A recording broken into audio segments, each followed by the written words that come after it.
dati meron ako ditong poknat. Ito mga boss. Ngayon wala na, makapal na siya mga boss. Dahil dyan sa gloves. Ito ang mabisang gamot para sa buhok po mga boss.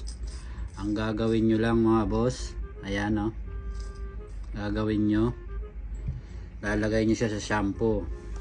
Ito yung ginagamit namin shampoo mga boss. Ayan Sunsilk. Babad nyo siya dito. Ayan, lalagay nyo siya sa loob. Ayan, meron na siya sa loob. Lalagay nyo siyang ganun mga boss. Babad nyo siya hanggang sa kumulay. Grabe, napakabisa nito mga boss. 2 taon akong poknat dito. 2 taon akong may poknat mga boss. 2 taon. Ayan, umubo na siya. Ayan mga boss. Saan nyo sa alugin.